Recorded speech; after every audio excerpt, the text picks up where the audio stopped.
just jumped back in the van now for 2 minutes, but it's starting to clear now. And the last thing you want to do is get wet when it's just raining for 5 minutes and you have to be in it all day. It's not good at all.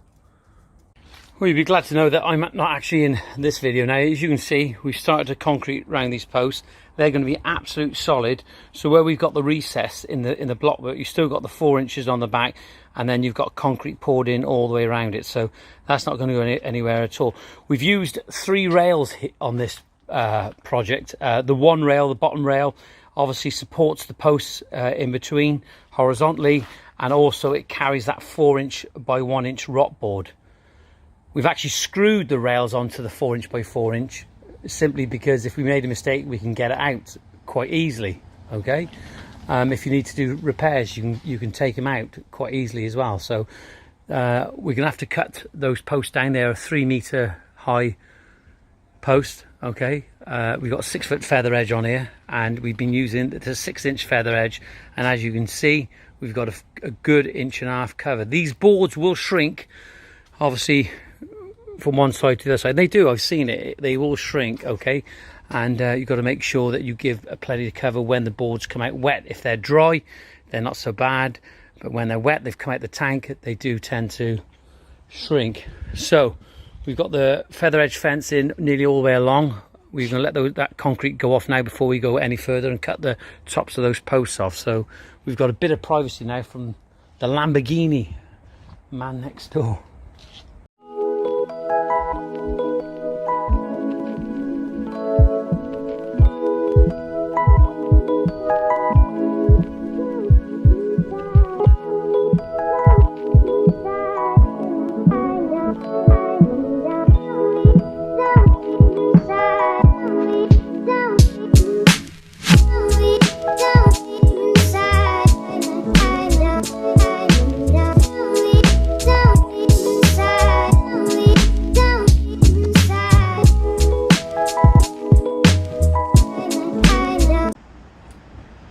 Well, this is an Irwin slide and bevel, and basically, for those who don't know how slide and bevels work, basically what it does, it finds the angle that you're going to have to cut your next board on. So in this case here, we slide that across here, the wooden part on the wood, and then we slide up there, and it's there.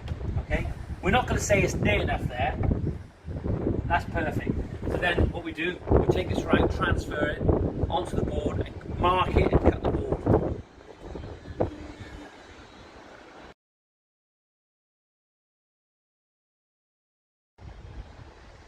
What we're having to do here is, because we're at a 45, okay, we're putting these at diagonals. We put our screw in that one there, that's done.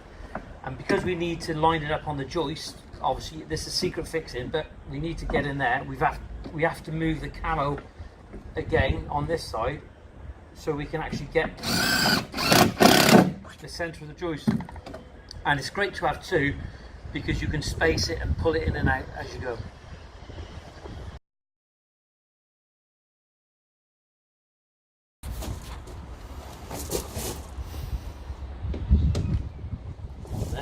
Well, this is the Camo Marksman Pro. As you can see, this is how you're meant to do it.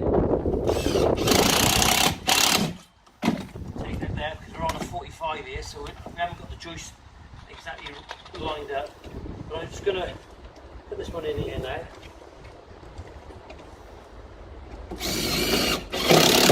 Well, I've got to say,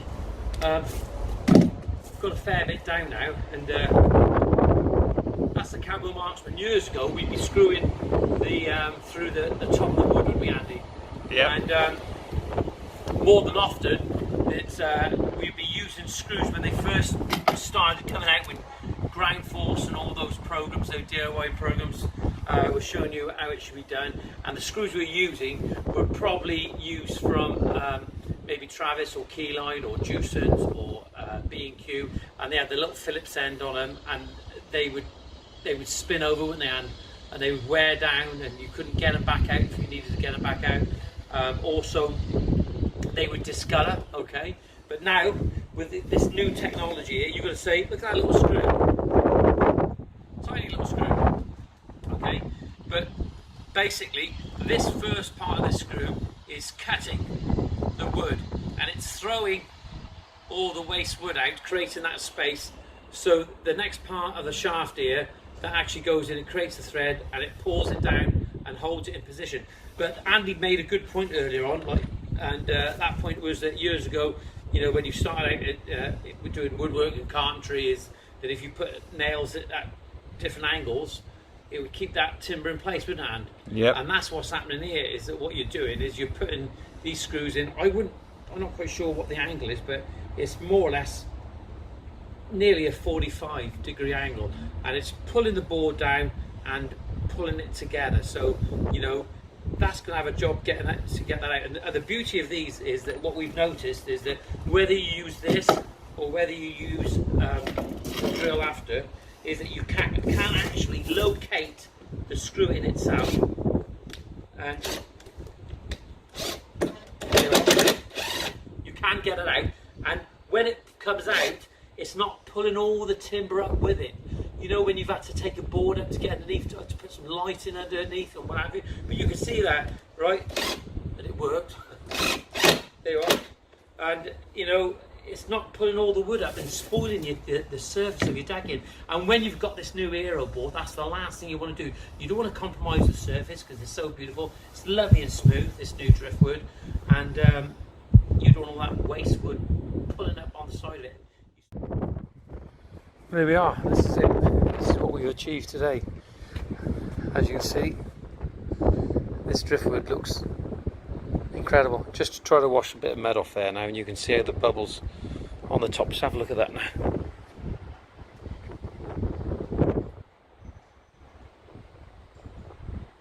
That's what you want it to do, to repel the water. And you can see over here, excuse my shadow, how we've gone around there. I haven't done a mitre in the corner because I've kept it square, because I don't want to compromise the cut at a 45, and I think it just looks better like that. It gives a bit of contrast because everything else is at diagonals anyway.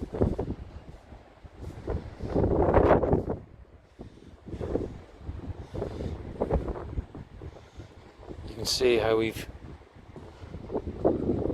gone around the downpipe.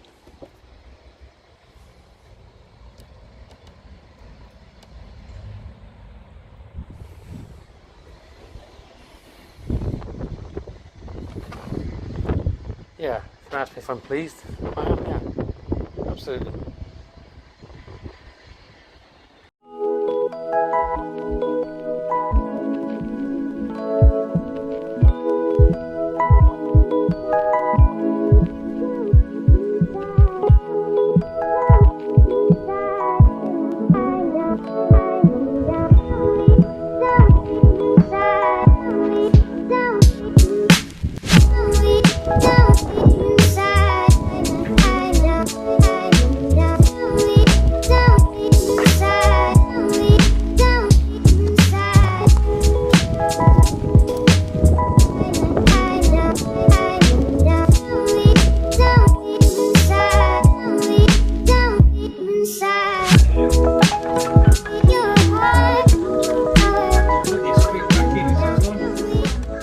It's end of the day. We've had a good day. Andy and I have got on really well. Not like that way, but we've got on. Anyway, it's looking good. Client's pleased. His wife has come back. She likes it. It's looking great. It's all solid, looking perfect. But it's been a bit of head work today, simply because any good design will always change. And already I'm thinking of how to bring the path into the decking, and thinking about whether the path, the top part, is whether the circle should be a little bit bigger. Not quite sure. So there's been a little bit of thinking as the job's going on, and what we don't want to do, we don't want to make any mistakes knowing that we have to lift things up and move things around. We don't want it to be too costly in time and financially, of course. So watch this space. I'm going to show you a little bit more tomorrow. We'll get this content up today, and don't forget, subscribe, please.